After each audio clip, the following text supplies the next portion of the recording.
Welcome back to Music Hacks Network. My name is Donald Waugh. Hey, make sure that you subscribe to the channel, like, share, and smash that notification bell so you never ever miss an update.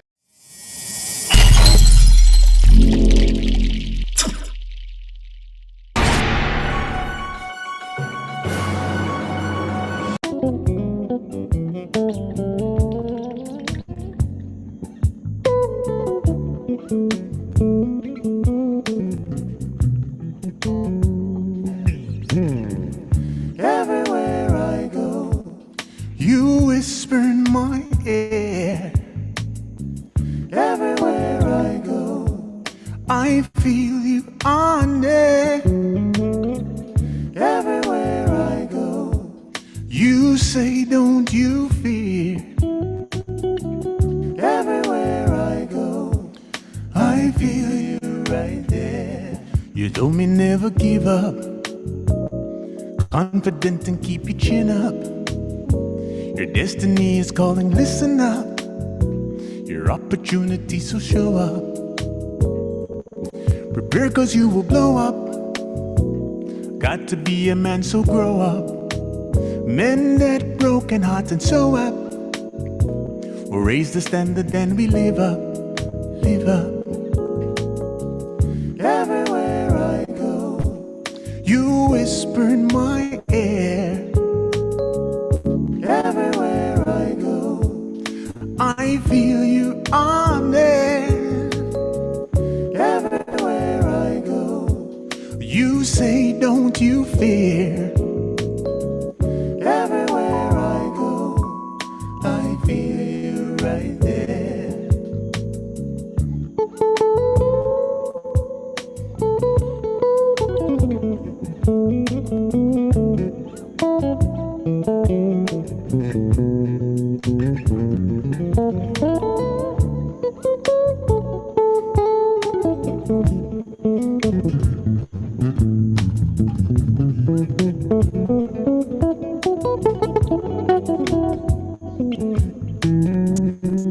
Everywhere I go, you whisper in my ear.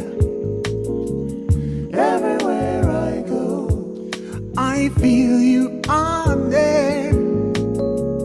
Everywhere I go, you say, don't you fear. Everywhere I go, I feel you right there. Growing stronger, walking boldly. Everywhere. When I'm feeling weak, you hold me. All those little things you told me. Should I be the man you want me To be when you are around, I smile but never frown. And now that you've gone, I'll never be alone. I feel you right there. You whisper in my ear. Everywhere I go, I feel you on there. Everywhere I go, you say, don't you fear. Everywhere I go, everywhere I go.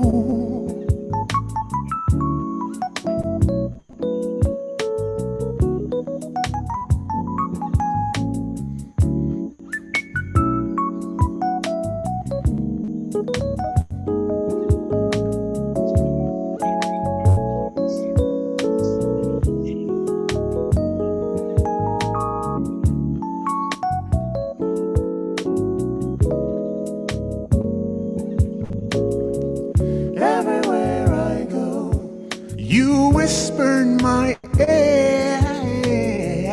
Everywhere I go, I feel you on there. Feel you. Everywhere I go, you say, don't you fear. Everywhere I go, I feel you right there. I feel you right there. Everywhere I go, I feel you right there. I feel you Everywhere I go.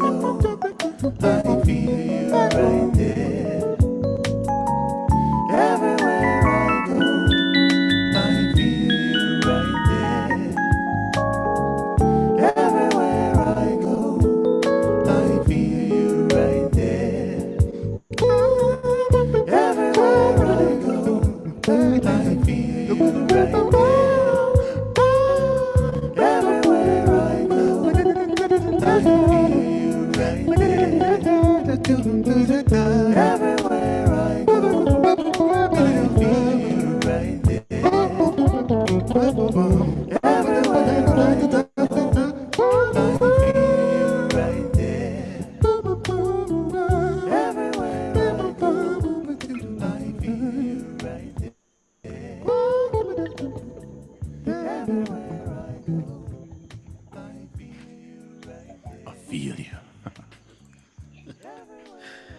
Sir Donald Waugh. Indeed. What's up? Bless up, bless up. Welcome to the Music Blessings Hacks to you Network. too. Oh, thank you so much. Yeah, man, this was quite a long wait. We have been trying to do this link up from a couple of weeks now. Yeah, good things come to those who wait. Certainly. Tell you. So, how have you been? Man, I have been great. You know what I mean? I cannot complain.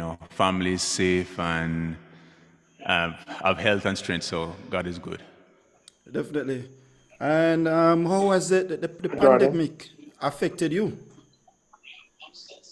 Come again. I didn't quite hear what you said there. How has this pandemic affected you? Well, like most musicians, it has pretty much grounded us. Most of us who were touring, it kind of cut our touring short, which happened to me as well. But I have never. Let me just turn off this reverb. Oopsies. Yes, I have not been home for a full year in a long, long time. So this whole pandemic kind of forced me to stay home with my family and have some family time. So it actually worked out as a positive more than anything else. Definitely, Definitely. definitely. I understand you have a nice baby girl, right? Baby daughter. Yes, almost 2 years old. She's going to be 2 years old in October. So pretty exciting. Oh, that's awesome, awesome. All right. I know girls, they say, are for dads. So I'm sure that you're having quite a great time. Man, I am living the dream. I'm quite grateful to be have an opportunity to actually be, a daddy to her. So I'm very grateful. Awesome. Absolutely. Uh, have you started to introduce her to any music as yet?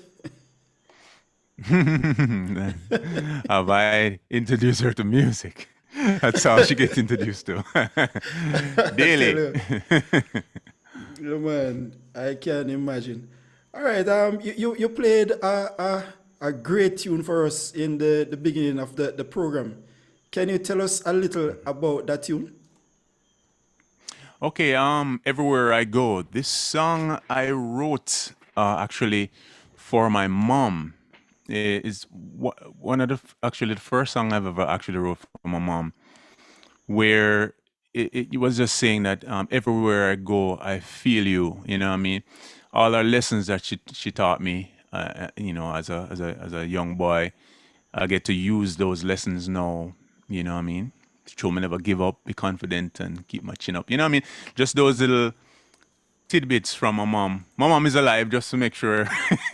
Awesome, Sound like awesome. she actually did. Right. Yeah, she's alive and well. But I just wanted to write a song for her because she has been awesome to me through my life. So everywhere I go is dedicated to her. But it's a song that when I sing it, I try not to tell people where it's coming from because everybody gets something different from the song as they hear. And of course, it's available for free on donaldwaugh.com. You just go ahead and head over to donaldwaugh.com/music, and you can listen it for free. And of course, if you love it, go ahead and pick up the album. Awesome, awesome. All right, I wanted to outline just two or three musical concepts that you have put into this tune. Yeah, it's one of the simplest songs I've ever written. It's just 4 chords. It's a D major 7 to a B minor 7 to a C sharp minor 7 to a F sharp major 7. It's super easy. So the concept is pretty much around you can solo over it with an F sharp minor, and clearly when you get to that F sharp major 7, you can just throw in a major third in there to make it an interesting melodic sound. But you can follow it modally as well. You can go from the D major 7 to the B minor 7 to the C sharp minor 7 to the F sharp major 7. So it's a nice little smooth, groovy song that people seem to be liking it. So far so good, you know. Awesome, awesome. All right. Hearing this song, Donald, allow me to envision that you took music very, very seriously in the initial stages of your life. So let us go into that now. How did you get started into music? Actually, I didn't really take it seriously at first, to be honest, as a Wow. kid. Yeah, as a kid, I used to run away from it. You know, my dad tried to teach me the guitar. I literally hated playing the guitar. Um, so I avoided it for a very long time as a kid. Of course, my mom sent me to piano lessons, so I was kind of forced to learn classical music. Excuse me. And so as a kid growing up in high school, I had to go to piano lessons. I didn't have a choice there. But when I was 17 years old, is something strange happened. My sister was married to Mikey Chung. Some of you in the music business may know Mikey Chung. Played for Buju Banton, used to tour with Bette Midler, played a lot of big name artists, and he's guitarist. And he has several guitars in his home, but he only had one bass guitar, a 4-string Fender Jazz 1976, I believe. And I saw that case and I said to him, what's in that case? I kind of knew that it was a bass anyway. But I said, yeah, it's a Fender Jazz. You want to see it? I said, yeah. And I opened the case and I look at it. And because I played the piano, I asked him how are the strings tuned. He said E, A, D, G. And the frets are semitone. So that's all I needed. They went to him and my sister went to bed. I stayed up the whole night. I was staying over their house for the weekend. Wow. And I sat there and I just fooled around. As a Right. 17-year-old, I just played the radio really quietly and listened to some songs, and I started picking out La Bamba Boom Boom Boom Boom Boom Boom. You know what I Oh, mean? right, right. And didn't sleep the whole night. So my sister woke up in the morning, see me there still playing the bass and playing La Bamba Bamba Da Dee Ding the first night of touching the bass. And she's saying like, "Holy moly, Donald learned the bass overnight." But obviously that wasn't true. I just learned that tune, you know? You Right, know what I right, mean? right. But that's what kind of gave me the bug. Yeah, All man. right. But how were you able to listen to the records at that time, and you didn't have any prior knowledge, and you were able to pick out Well, those notes? church. You know what I Okay. mean? The thing is, I grew up in church, and as my dad is a musician as well. He played in church all the time. I didn't really get a chance to play because he was playing, right?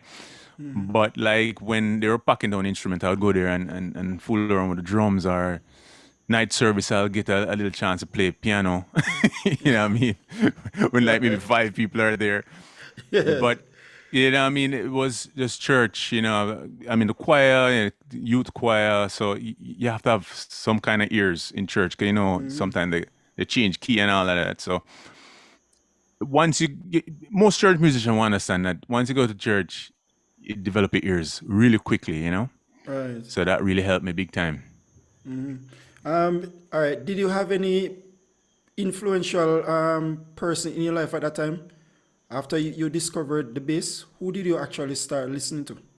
I started listening to, well, I used to listen to classical music I don't know if you remember back, I don't know if they still do it, but Love 101 used to play classical music from 7 p.m. to 8 p.m.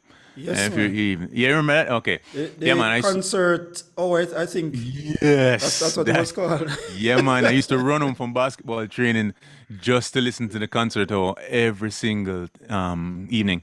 I used to love it, man. That was my favorite time to just listen to music. And it was just classical music. I love it. And I wasn't listening to jazz yet. But my sister, way before she got married, I think her boyfriend at the time gave her a mixtape of Jaco Pastorius and some other kind of fusion jazz artists in a compilation cassette. Remember cassette back in the day? Yes, yes, man, And definitely. so she gave me a cassette with all these amazing jazz, well, mostly fusion contemporary jazz. So that's the first time I heard Weather Report and stuff. Right. And I was like, what is this? Is a bass playing this? Couldn't believe it. Yeah, man. So I played that cassette till it wear out. You know what I mean?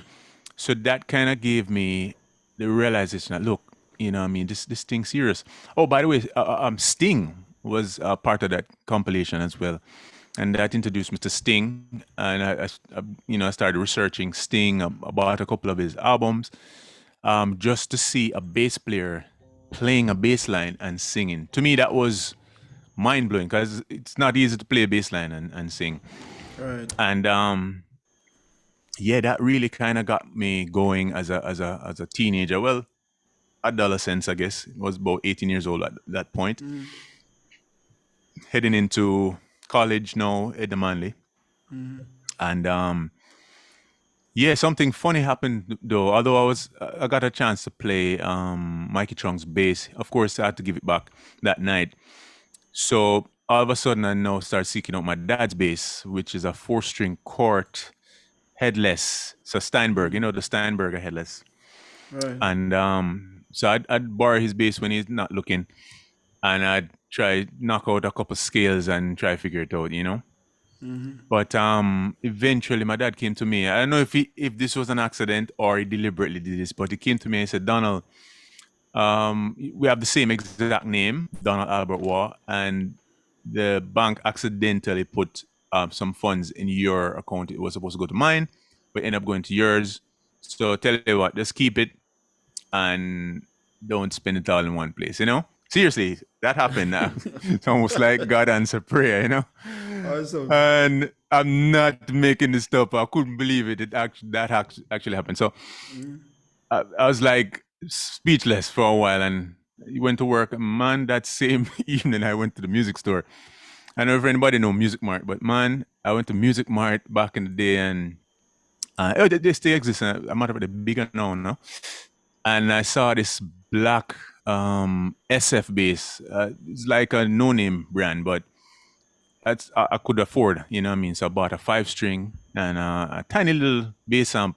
And I went home and I practiced the daylight of that instrument. My dad came home that evening, and he was mad at me. He said, "You spend all the money on a bass? Seriously?" My mom had to be like jumping in and saying, "No, he loves it and whatever." So he left me alone, and that's really how I got the chance to really start practicing seriously on the instrument, and people start hearing about this kid playing the bass, and I started playing with a couple jazz band. There's a fellow from Cuba that heard about me through my sister, and I started playing with his band, and that's when I kind of propelled and really started learning how to play the instrument. He sat me down and he taught me everything about Latin jazz and stuff like that. All right, Donald. Just while you're talking about your instruments, I took a glance in your studio, right? And I realized that you have a thing for great instruments and professional instruments.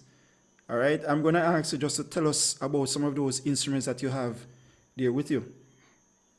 Okay, I'm not sure if Dwight Cunningham is watching or anything, but I'll Yes, he's here. start. He's on Zoom. He's here. Okay. Right. Oh, perfect. So I'll start with his instrument. Hope you guys can see it. Oh, yeah, there you go. So this instrument is the Cunningham RLJ-S7. I believe this instrument is the very first signature instrument he has ever made. I hope that's correct.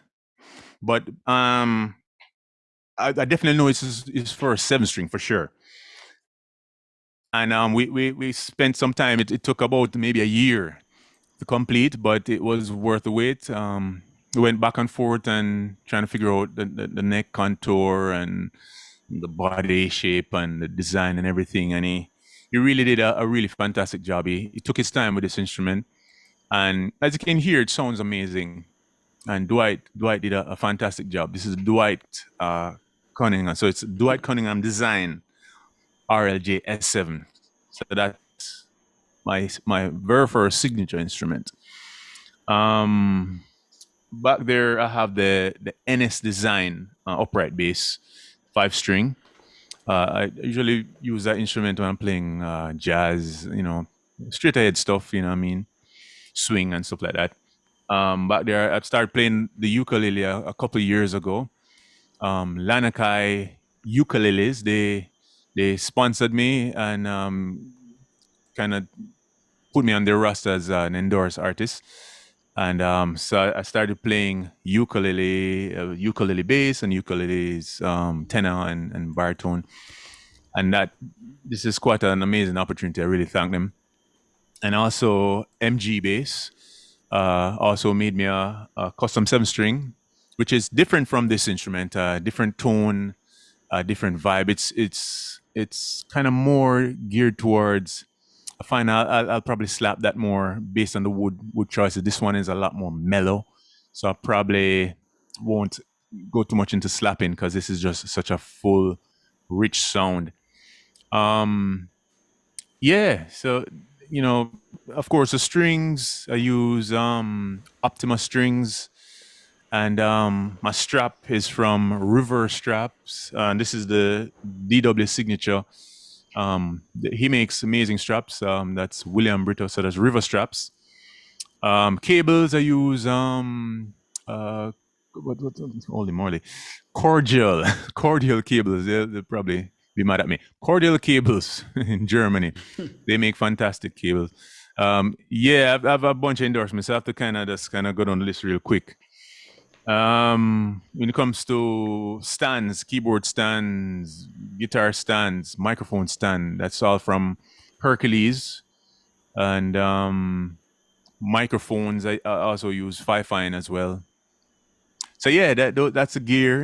Keyboards, usual Yamaha keyboard, Motif, MOXF. So yeah, that's the gear. It's pretty simple, nothing too elaborate. Oh yeah, and of course my loop pedal from Boomerang, amazing loop pedal, and I use a bit of effects from Digitech. Get a little bit of reverb, delay, nothing too special.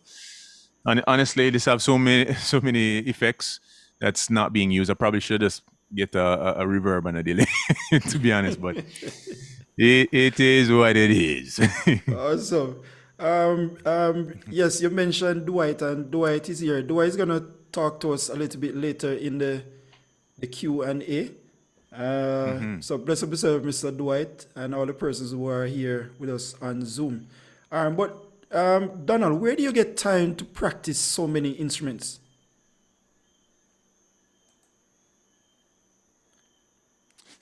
You're not the first person to ask me a question. To be honest, I don't look at them as different instruments. Honestly, when people look at me, they ask me, are you a bass player? Are you a drummer? Are you a keyboard player? Are you a guitarist? I'm a musician. And whatever I can get my hands on to make a sound, some music, I'm going to put my hand on it and try and make music, because I just look at every instrument as the same, something to play and make music, So when I practice, I just practice every day, be it piano or bass, drums, guitar, ukulele, banjo. It doesn't matter. I'm practicing in my head. You know what I mean? I'm always trying to are composing. I've been composing a lot more, been doing stuff with film, working with a fellow by the name of Donald Waugh. Yes, he has the same name as me. He's a Oh, filmmaker, and out in United Kingdom, working on a film with him. So a lot of composition. It's a much different world than writing songs, because as you know, when you're writing for film, it's not geared towards any genre. It's about the feeling, the mood, and it's different, but it's challenging and it's fun. right. All right. I'm gonna pick one which of your instruments which would be unusual for a lot of musicians. The ukulele. How do you Yes. approach playing this instrument? I wanted to pick it up, and then you're gonna Hmm. show us how you approach playing this particular instrument. Oh, you want me to pick up one right now? Okay, Yeah, let the me let ukulele. me Yes. mute this one. All right, so I play different. This is the tenor uke, but let me just go down the line 1 second.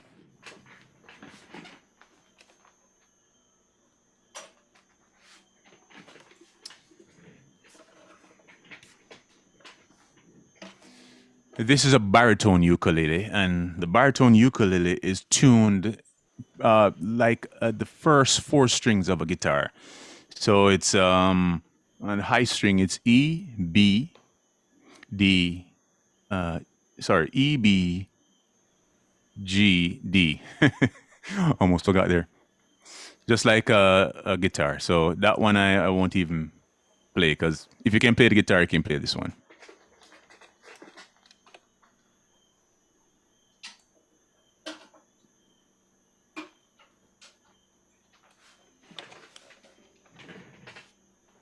So this one is different in terms of the tuning. Let me turn it on. As you can hear there, so it's so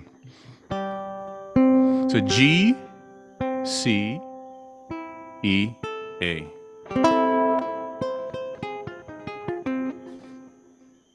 All right, let me try something here. So the shapes on the ukulele is about the same as on a guitar, but because it's tuned differently, it's gonna have a different name.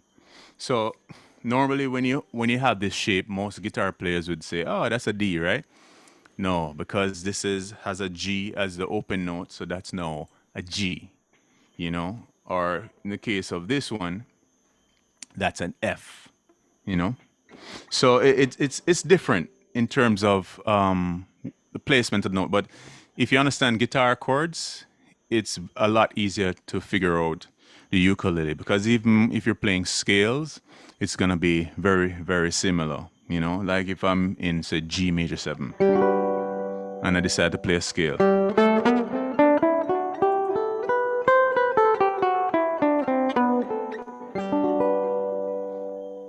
G major 7.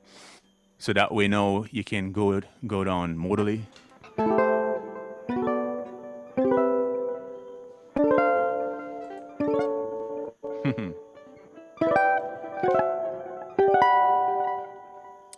As and in that regard, you kind of look at the degree of the chord. So that would be the root, which is 1, then 5.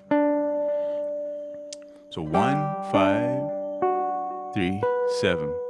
So 1, 5, 7, 3. Sorry, and then you can figure out the rest with the same 1, 5, 7, 3 configuration. But if I'm playing a C major 7, the configuration changed. Now C would be on that string. So that would be the 5, 1, 7, 5, 1, 3, 7. So it's a different configuration. So it's a C major 7. So if I'm going down modally, same thing. 5, 1, 3, 7.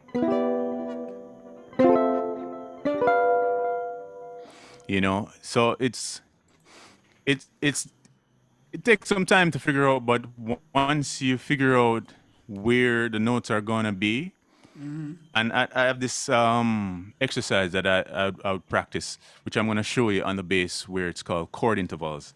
But you can do it on any instrument. You can do it on the guitar, you can do it on the ukulele, you can do it on the bass. Awesome. All right.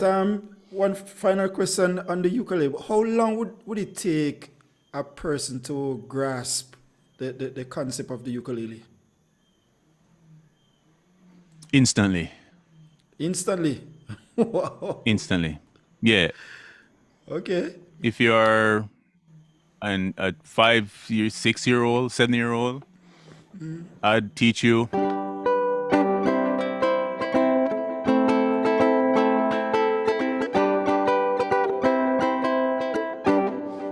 You already grasp the concept. You can play music.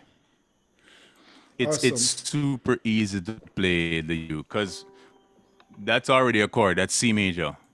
You know what I mean? Wow. That's A minor. So just holding one note already you're halfway through the gate. You're ready to play music. So it's a quick instrument to grasp and play and have fun. So most people are gonna grab a ukulele, start playing within a day. You actually went to the Edna Money, right? Okay, so I'm formally trained as an artist, as a visual artist. So I went to the art school, which is a part of the Edemali College. And I used to go and visit the music school a lot. So any chance I get, I would go over to Oh. the music school and pretty much hang out. That's how I kind of got roped into the whole music school vibe. That's how I met Dwayne. By literally, I walk from the hostel which I was living on campus with my bass to art class. I leave my bass in art class, do my lesson, work on projects, and as soon as I get a break, I'm over music school with my bass. And I just literally sit outside the class and learn from other people. So that's how I Wow. learned music formally. Wow. You know what I mean? Okay. But I met Dwayne's teacher, Dwayne had a teacher by the name of Morris Gordon. Maurice, yes. I tried to get him to teach me. Yeah, I begged him pretty much for a whole year. He said no, but the following year he said, "All right, fine." Okay. He gave up.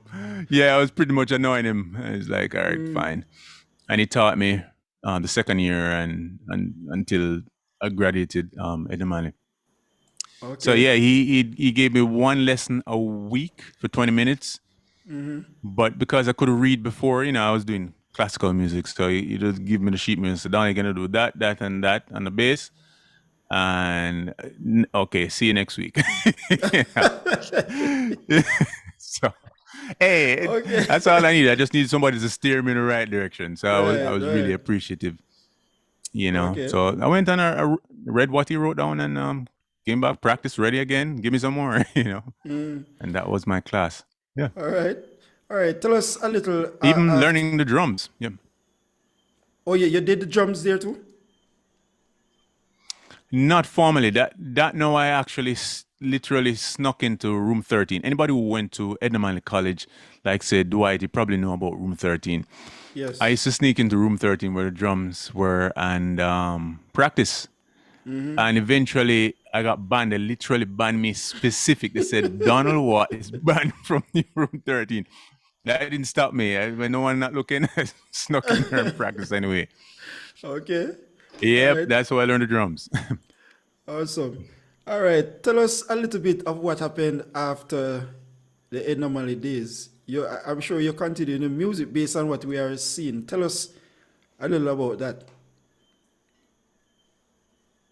Well, throughout my first year, I started just trying my best to figure out the music, and I was playing drums so much that eventually, and there's no drummer there at music school. They just said, Donald, come play drums for us, and I do gigs with them and stuff like that. First year, and second year, a bunch of drummers came, so obviously I'd had to find something else to do, right?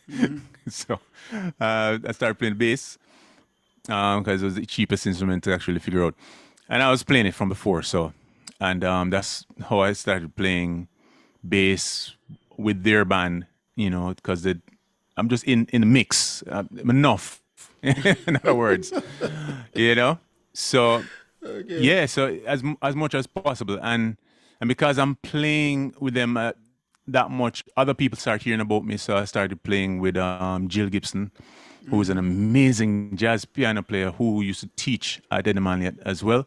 So she taught me chords, chord intervals. She taught me jazz theory for free. Yeah.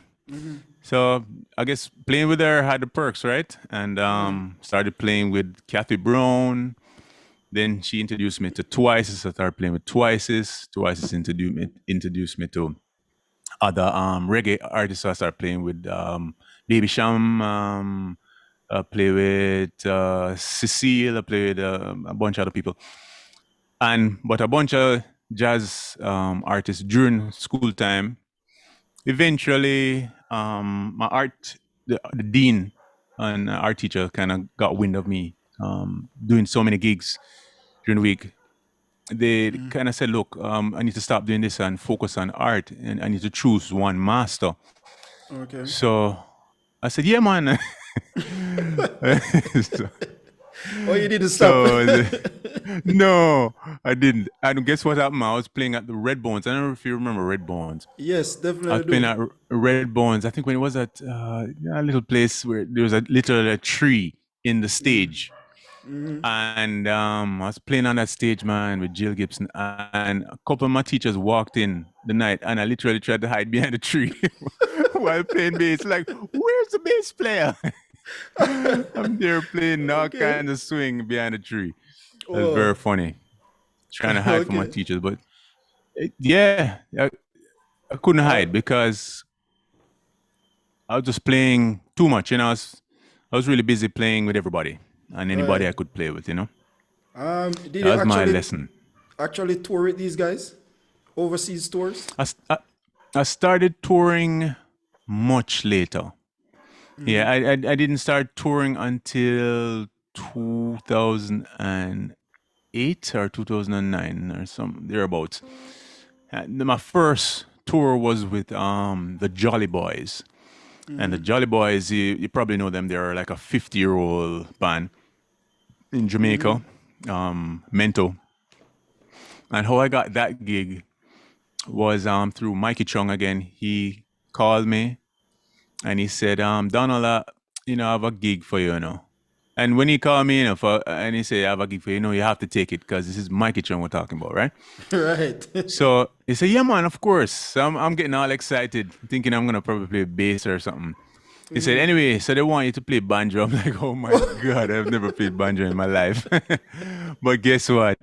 I'll do it. You did it right. So I said yes. So the audition is in a couple of days. So send me the music to listen to. I don't even own a banjo, so I have to just listen to it, transcribe it, and try and figure out what I'm gonna do. So I Google how to play a banjo and how to tune it.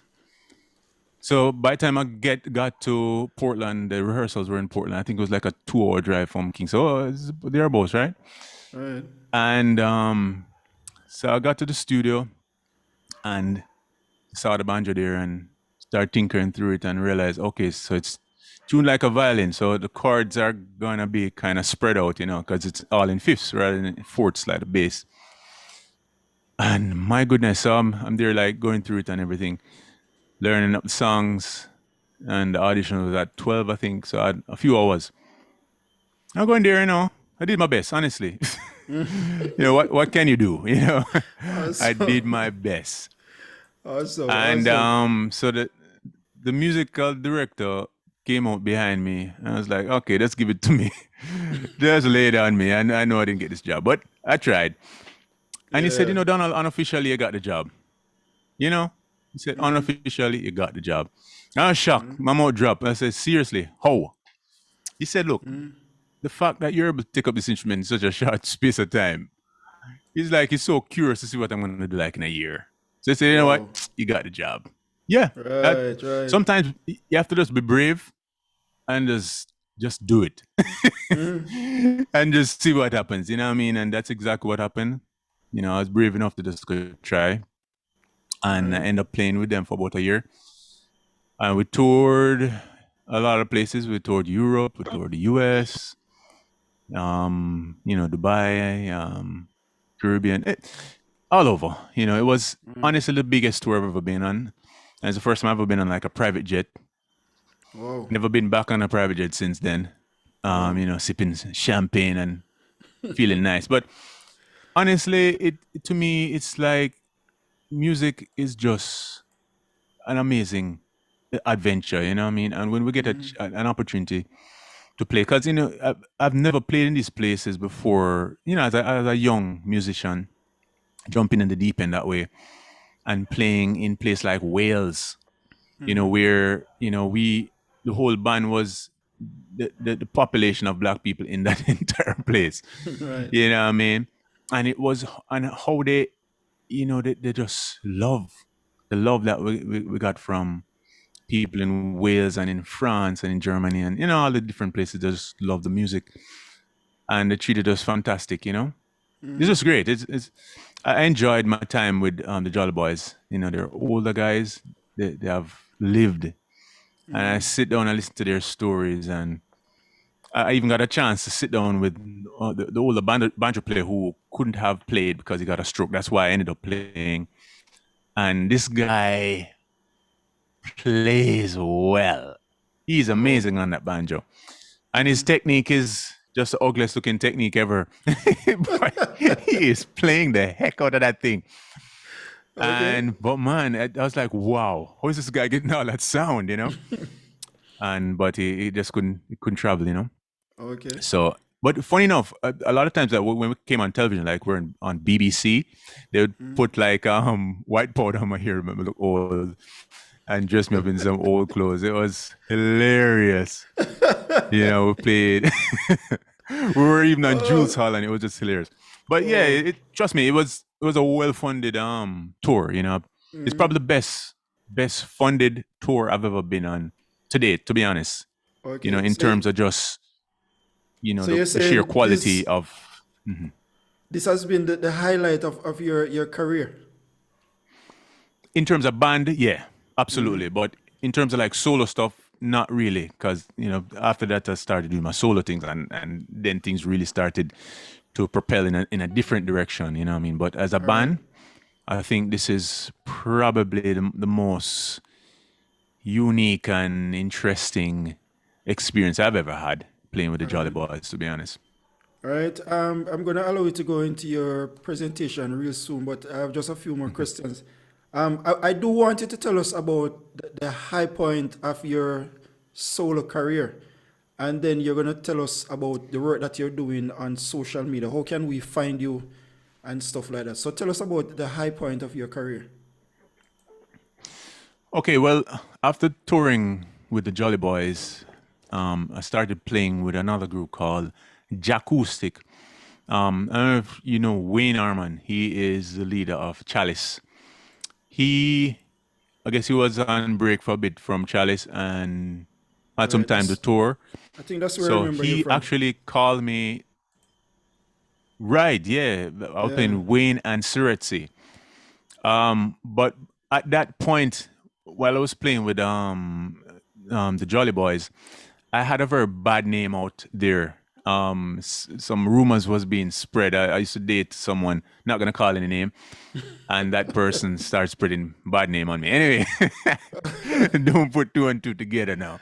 So Okay. yeah, um, so technically I shouldn't have been hired because you know I mean I was still working like crazy, but I was just not being hired by that set of people. You know the names, you know. But I was on tour anyway and doing my thing. Anyway, so Wayne said, "Yeah, man, call Donald, man, make him do this tour." And because it was record the album and then go on the road. That was it. So it was a right away type of thing, you know. So he said the only guy, you know, who can really do this and do it well without a whole rehearsal is Donald. So I guess boom, end up in the studio. I wasn't expecting to even sing in a song. I was just gonna learn whatever song they want me to learn, play them, and thing. I said, "Donald, you know, I sing a couple songs." I said, "All right, fine." I've never done anything solo before, so this is my first time singing like on on a track other than backup singing, you know.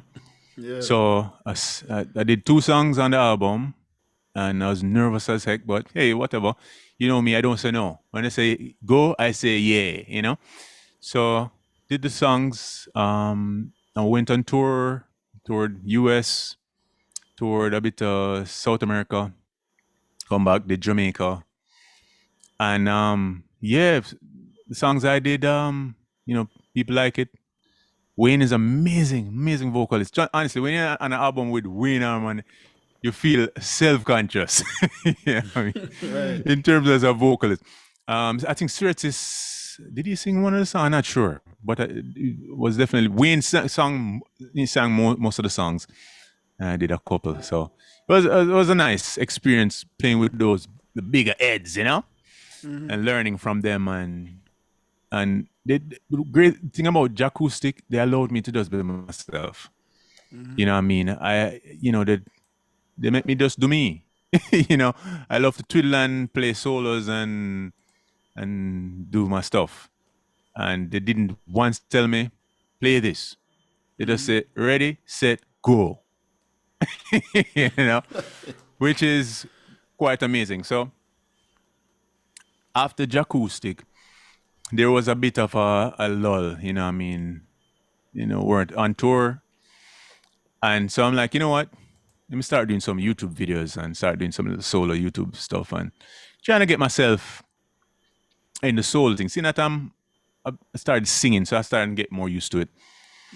And a promoter from the US heard one of my YouTube stuff and said, "Hey, are you Donald Waugh?" I said, "Yeah." "Yeah, man, I saw your stuff on YouTube. I'm wondering if you'd like to come and do that solo thing, on tour in Alaska and some other places and stuff." So I'm like, heck yeah. But I'm like, I'd love to carry some of my buddies too. So I'd love to carry Wayne and Surtsy. So I asked them if they'd like to come with me. They said, nah, we have our things doing at home, and so they're going to stay in Jamaica. I'm like, all right, fine. That kind of hit me because I've never been on my own before. So I would have to go figure it out. So I said to the guy, you know what? Yeah, I'll do it. And I went on the road by myself, solo guitar. And it was nerve-wracking at first, but after a while, you get used to it. You're making mistakes. You just keep at it. Every single day you come out. I remember coming out to 0 people at one venue. Wow. And I'm like, this is horrible. And as soon as I start playing, I see people start showing up and showing up until the place packed. So to me, you have to just keep showing up. Just keep showing up. Awesome. So that, I was able to meet some amazing musicians while on the road, like Marcus Miller, my hero, You met Marcus Miller? Sheila E. Met him, played basketball with Oh him, hung my out. God. Yeah, man, it was Wow. amazing, You Sat with well, you him, said chit you chat. said amazing. I was gonna ask you to use one word to describe what the feeling was like meeting the great Marcus Miller. Give me another adjective. It it was nerve wracking at Oh first. my God. You know why? Because I had to play solo bass for him. It was an award ceremony. Sirius Radio was giving him an award, and I had to play solo bass for him. So I was the hired musician for that night, and Marcus came over to the stage and watched my hand and said, "How you do that?" I was doing like a 5-finger technique, and it's just literally watching my hand and start mimicking my technique. I'm like, what the heck? This guy learning from me? That's weird. I'm not even kidding. Yeah. And so I said, yeah, that's a very unique way of playing, you know what I mean? So I said, thank you very much. And yeah, I continued playing the gig, and he said, anyway, I have to go sign some autograph and things. So he actually sit over there for a good 10, 15 minutes, serious, right at the edge of the stage. And then scoot back to his crowd. But Wow. yeah, it was quite a surreal experience. And it taught me that, hey, we're all people here, man. We're just, musicians that we're all like. We're not I really find musicians who are like, with a big head or so. You can talk to us, and down to hurt people. I met Sheila E, drummer for Prince. I met a bunch of big name musicians while on the road and learned a lot. It's been an experience, you know what I mean? Awesome. And best of all is that I was able to write a lot of music. I have 3 albums out. I'm putting out a 4th one shortly. And let's go right to the social media. You can find me on DonaldWaugh.com. And that's where everything, my social media, my YouTube, Instagram, everything at DonaldWaugh.com.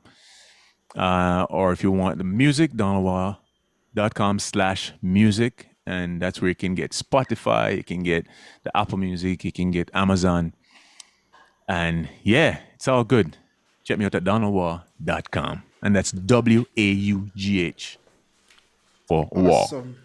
Bless up, Donald. Thank you for doing that interview with us.